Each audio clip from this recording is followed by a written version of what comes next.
Vous envisagez de tout quitter pour aller vous installer à l'étranger, mais est-ce que vous êtes sûr d'avoir pensé à tout? Avant de faire ce grand saut dans l'inconnu, il y a des questions qui me paraissent essentielles à se poser et que j'aimerais partager aujourd'hui avec vous et qui font faire vraiment la différence entre un rêve d'expatriation réussi et une expérience peut-être plus difficile. Bonjour à tous, je suis Elvire, coach en expatriation et en transition de vie. Durant les 20 dernières années, j'ai déjà réinventé ma vie ailleurs, aux États-Unis, en Irlande, en Guadeloupe et depuis peu ici au Brésil. Et aujourd'hui, je vais partager avec vous ces questions qui me paraissent indispensables pour préparer votre expatriation au mieux et qui sont souvent finalement survolées. Si vous êtes en phase de réflexion, cette vidéo est faite pour vous. Croyez-moi, bien se préparer, c'est transformer votre expérience d'expatriation en une aventure épanouissante et réussie. Alors la première des choses qui pour moi est fondamentale, c'est vraiment d'aller chercher à clarifier la vision que vous avez cette expatriation et surtout votre pourquoi. Pour que votre expatriation soit réussie, il est essentiel que vous ayez une vision claire de ce que vous voulez accomplir avec cette expérience à court terme, à moyen terme, à long terme. Donc prenez vraiment un moment pour vous poser les bonnes questions et vous dire pourquoi en fait je souhaite vraiment partir. Explorer vos motivations profondes, c'est vraiment un acte de sagesse et de maturité parce que vous allez vous poser les bonnes questions. Vous n'allez pas prendre une décision impulsive ou vous n'allez pas prendre une décision qui finalement ne correspond pas réellement à ce que vous avez besoin ou vos attentes. Faut pas oublier que l'expérience de l'expatriation, c'est quelque chose d'assez challengeant parce que vous allez quand même faire un virage à 360 degrés dans votre vie, vous allez tout changer, repartir à zéro, que ce soit personnellement ou professionnellement. Et donc, c'est pas un sujet à prendre à la légère. Il faut bien comprendre quel est le besoin émotionnel que vous allez chercher à nourrir derrière. Donc, quels sont les besoins actuels et en quoi l'expatriation que vous allez choisir va y répondre. Des fois, on peut vouloir partir pour des mauvaises raisons. Donc ça, c'est aussi important de jauger. Est-ce que je pars pour des bonnes raisons? Est-ce que je pars pour quelque chose? Pour une meilleure carrière? Pour un meilleur cadre de vie? Ou est-ce que je pars pour fuir un problème? Parce que partir contre quelque chose, je vous le dis direct, c'est toujours une mauvaise décision. Parce que peu importe où vous soyez sur le globe, vos problèmes vous rattraperont toujours. Et puis en définissant votre pourquoi, en fait, vous allez pouvoir puiser dans votre propre source de motivation. Parce que avoir un pourquoi fort, c'est ce qui va créer finalement votre ancrage et votre motivation à travers les hauts et les bas que vous allez rencontrer. Et surtout durant les bas, parce que en fait, c'est une aventure qui est certes excitante, enrichissante, mais qui peut être par certains moments très challengeant. Donc quand vous serez au creux de la vague, vous aurez besoin de vous rappeler pourquoi vous avez fait ce choix. Et c'est cette raison profonde qui va finalement vous aider à tenir, à persévérer. Et il faut bien aussi garder à l'esprit que l'herbe n'est pas toujours plus verte ailleurs, que tout n'est pas noir ou blanc et que vous allez forcément avoir des aspects positifs et des aspects négatifs dans cette décision. Donc comme il n'y a pas de situation idéale, bien clarifier les compromis que vous allez devoir faire et surtout est-ce que vous êtes prêt à les accepter. Donc pour résumer, plus vous serez au clair avec vos attentes, vos besoins, vos motivations profondes, plus vous vous assurez que cette transition sera riche et bénéfique pour vous. Alors le deuxième point qui me paraît crucial, sur lequel il va falloir se poser des questions, quand on envisage de vivre dans un nouveau pays, il est important de comprendre l'impact de l'environnement dans lequel on va vivre, qu'il s'agisse de la culture, qu'il s'agisse du climat, des infrastructures qu'on va rencontrer sur place, car finalement cet environnement va influencer directement au quotidien votre bien-être.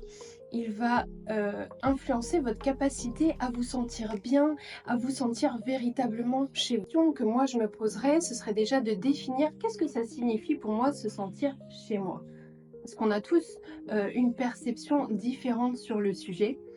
Qu'est-ce qui constitue votre environnement idéal? Alors au niveau du climat, au niveau du cadre de vie, que ce soit urbain ou rural, peut-être aussi des éléments esthétiques qui vous inspirent. Donc clarifiez bien ces critères parce que c'est un premier pas essentiel pour votre bien-être et puis aussi pour éviter les désillusions à l'arrivée. Il ne faut pas tomber dans le piège des clichés ou des idées un peu romancées qu'on va se faire sur un pays. Il faut vraiment avoir une vision réaliste euh, de la vie au quotidien. Il faut pouvoir nuancer. Par exemple, quelque chose que je n'avais jamais perçu auparavant, c'est que j'étais sensible à l'esthétique, j'étais sensible finalement à un certain raffinement dans l'architecture, euh, dans l'agencement des maisons. Et en fait, quand je suis arrivée, je me suis retrouvée avec des majorités de maisons, avec des grands murs qui vous arrivent jusqu'au niveau du toit. Au-dessus, vous avez des fils barbelés ou des fils électriques pour pouvoir être plus en sécurité. Mais bon, à la rigueur, ça, pourquoi pas, hein, je l'ai vu aussi en Afrique du Sud. Ça, ça m'avait choqué, mais pas plus que ça. Et puis en fait, il y a aussi le voir quand vous êtes touriste et le vivre au quotidien. Et puis c'est-à-dire que, en fait, quand vous franchissez ce mur, vous vous rendez compte que en fait, ils ont tendance à vouloir, ils sont pratico-pratiques, donc optimiser tout l'espace. Donc en fait, vous avez votre maison avec votre fenêtre de cuisine à 1 mètre du mur, donc votre vis-à-vis depuis votre cuisine, c'est pas terrible. Tout est bétonné, comme ça évite en fait l'entretien d'un jardin, etc. Euh, j'ai trouvé ça très aseptisé, sans âme, je me sentais finalement emprisonnée. Et en plus, c'est quelque chose que j'ai eu du mal à vivre parce que du coup, c'était difficile pour moi de trouver une maison qui avait un peu ces critères européens que j'avais et qui me permettait de me sentir bien dans mon quotidien. Et puis aussi, il va être important d'évaluer réellement le coût de la vie et son pouvoir d'achat. Parfois, on peut se dire que puisque c'est un pays en voie de développement, que le coût de la vie semble attractif au premier abord, il faut pouvoir le remettre dans son contexte. Si vous cherchez un emploi qui va vous donner un certain salaire, sur le coup, ça peut vous paraître très attrayant, mais si vous le remettez dans le contexte local, vous allez peut-être vous apercevoir que finalement, même si ce salaire est attrayant, votre pouvoir d'achat au final ne le sera pas tout autant. Par exemple, dernièrement, je voyais une étude qui comparait le Canada et le Brésil. Et effectivement, le Brésil, le coût de la vie était aux alentours de 40-50% moins cher qu'au Canada. Donc ça peut paraître super attrayant de se dire bah oui là-bas ça coûte moins cher donc je vais vivre mieux, etc. Par contre ensuite il comparait à salaire égal entre un Canadien avec un salaire canadien vivant au Canada et un Brésilien avec un salaire donc brésilien vivant au Brésil, et l'analyse montrait que par contre le pouvoir d'achat entre le Canada et le Brésil diminuait de 70% pour le Brésilien. Donc finalement, comprendre ces différences est essentiel pour pas, encore une fois, se laisser surprendre une fois sur place et se dire qu'on n'a peut-être pas fait le bon choix. Alors avant de continuer, si vous aimez le contenu de cette vidéo, si vous en aimez les conseils, si vous en aimez les informations, pensez à vous abonner à la chaîne, pensez à liker, à partager et à diffuser au plus grand nombre pour en faire profiter une plus grande audience. Je vous en remercie par avance infiniment. Et puis, eh bien, c'est parti, on continue avec le point suivant. Il va aussi être super important de se questionner sur nos comportements. En fait, il y a des attitudes, il y a des traits de caractère, des qualités, des aptitudes en fait qui vont faciliter une expérience réussie, et ce qui va faire qu'on va pas tous vivre l'expérience de la même manière. Alors vivre à l'étranger, pour moi, c'est une aventure extraordinaire, mais c'est aussi des défis de taille et qui vont vous mettre à l'épreuve dans votre manière d'être, dans votre manière de penser, dans votre manière d'agir. Et du coup, s'interroger en amont sur vos comportements, sur vos attitudes, sur votre état d'esprit, c'est important avant de faire finalement le grand saut. Alors indéniablement, vous allez devoir adapter vos comportements à ce nouveau cadre de vie, les nouvelles règles, la nouvelle culture, les nouveaux codes. Donc l'expatriation va vous amener à modifier vos habitudes, à ajuster vos routines, à adopter une certaine flexibilité. Et c'est important de vous demander ça. À quel point je suis capable de m'adapter à un nouvel environnement?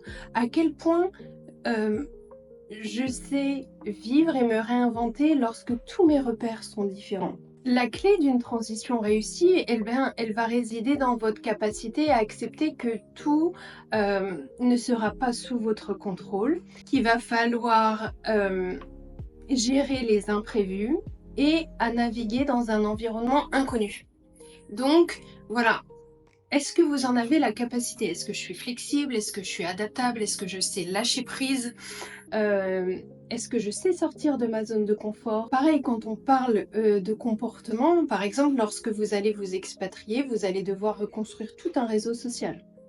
Et bien, si vous êtes par exemple un peu introverti, recréer des liens, ça va être peut-être pour vous un peu compliqué parce que vous n'allez pas aller au-devant des rencontres, vous n'allez pas aller au-devant des conversations. Et donc, ça va être peut-être un défi, un challenge pour vous supplémentaire. Et ça, c'est bien de l'évaluer aussi avant. Alors, pensez à ce que je vous dis. Est-ce que initier, par exemple, une conversation avec un étranger, est-ce que pour vous, c'est intimidant? De la même manière, les premiers mois peuvent sembler isolants parce que quand on arrive, on ne connaît personne et ça va prendre du temps de recréer ce lien social et finalement un cercle d'amis, un cercle de connaissances. Est-ce que pour vous, il est facile d'accepter et de vivre la solitude, par exemple? Ça, c'est une question, je pense, importante à se poser. Ces questions, elles sont clés parce que, en fait, ça va vous permettre de prendre vraiment conscience de ce qui vous attend et de ne pas vous lancer dans une aventure et en arrivant sur place, vous vous dites oh, mince, c'est trop dur pour moi, je ne vais pas y arriver. Vous allez vous décourager, vous allez peut-être avoir des regrets, mais pourquoi j'ai fait ça? Non, mais c'est bon, je rentre. Dans mon parcours d'expatrié, j'ai rencontré des gens qui avaient tout laissé pour venir s'installer dans le pays de leurs rêves avec une super opportunité. Et une fois sur place, ils se sont rendus compte qu'en fait, vivre loin de leurs proches, ne pas être là aux anniversaires, ne pas être là au baptême, au mariage, quand un proche avait des difficultés, et c'était insupportable pour eux. Ça, c'est ce genre de questions qu'il est bon aussi d'anticiper pour ne pas avoir de regrets ou ne pas prendre de mauvaises décisions. Après, la liste n'est pas exhaustive, on peut se poser des milliards de questions. Est-ce que vous êtes capable d'avoir une ouverture d'esprit suffisante pour embrasser une nouvelle culture? Est-ce que vous savez faire de preuve de curiosité? Et puis, ce qui est important aussi, c'est à l'inverse, comprendre quels sont les comportements de la culture du pays d'accueil pour voir si aussi les comportements de ce pays-là vont pouvoir nous correspondre. Et en fait, le dernier point qui est pour moi le plus important, c'est réfléchir à ses valeurs personnelles. Alors, avant de faire le grand saut vers l'étranger, c'est essentiel, je pense, de prendre un temps de réfléchir à vos valeurs personnelles parce que chaque pays est imprégné de normes sociales, d'une culture unique et il est crucial de déterminer en fait si vous allez pouvoir vous aligner et si vos valeurs vont pouvoir matcher. En fait, il va être nécessaire d'harmoniser la culture et le mode de vie du pays dans lequel vous envisagez vous installer et qui vous êtes profondément pour trouver en fait cet alignement. Si par exemple pour vous c'est la justice qui est une de vos valeurs fondamentales, eh bien si vous allez vous installer ne serait-ce qu'ici au Brésil ou si vous allez vous installer en Inde ou ce sont des pays où il y a des fortes inégalités sociales, eh bien vous allez peut-être vous sentir déstabilisé, ou vous allez peut-être être choqué, ou même ça va complètement finalement nuire à votre bien-être au quotidien. Donc pour garantir en fait une intégration harmonieuse, réussie, il est important de se poser certaines questions clés.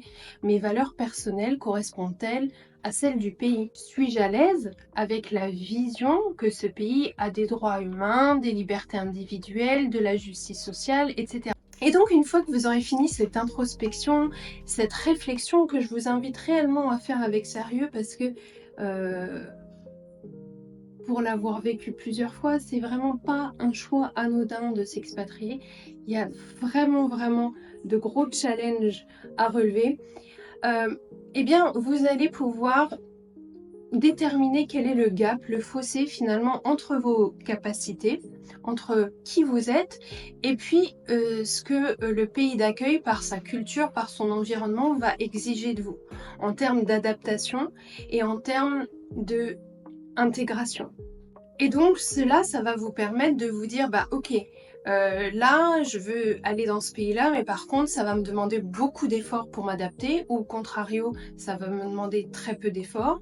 Et si ça vous demande beaucoup d'efforts, ben, soit vous dire, ben, je vais continuer dans ce projet, tant pis, je vais faire l'effort nécessaire, ou finalement, je ne vais pas m'expatrier, ou finalement, je peux peut-être choisir un pays qui va être plus adapté à ce que je suis capable de vivre.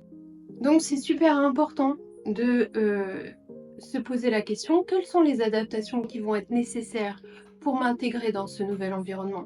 Donc n'hésitez pas à vous poser les questions, quelles adaptations seront nécessaires pour moi pour m'intégrer dans ce nouvel environnement? Qu'est-ce que je vais devoir changer chez moi? Sur quoi je vais devoir travailler? Qu'est-ce qui va me challenger? À quel point je vais devoir sortir de ma zone de confort? Alors n'hésitez pas, si vous avez le projet de vous expatrier prochainement, commencez cette réflexion dès maintenant. Et faites-le avec sincérité, faites-le avec honnêteté, parce que je vous garantis en fait que ça va vous faciliter l'expérience. Et ça va aussi peut-être vous éviter de prendre des décisions, de faire des investissements que vous allez regretter plus tard. Voilà, je vous ai partagé aujourd'hui les questions qui me paraissent pour moi, après 4 expatriations, fondamentales à se poser avant de faire le grand saut. Prenez le temps de bien réfléchir à tous les points que j'ai évoqués avec vous. C'est vraiment des aspects importants à prendre en considération avant de vous lancer. Je pense qu'une bonne préparation, comme pour tout projet, c'est la clé pour réussir ces entreprises. Et donc, si vous voulez vivre une expérience positive, épanouissante et enrichissante, pensez à prendre ce temps d'introspection. Votre moi futur vous en remerciera, je vous le garantis. En attendant, je vous remercie infiniment pour votre attention. Je vous envoie beaucoup d'amour et je vous retrouve très prochainement dans une prochaine vidéo.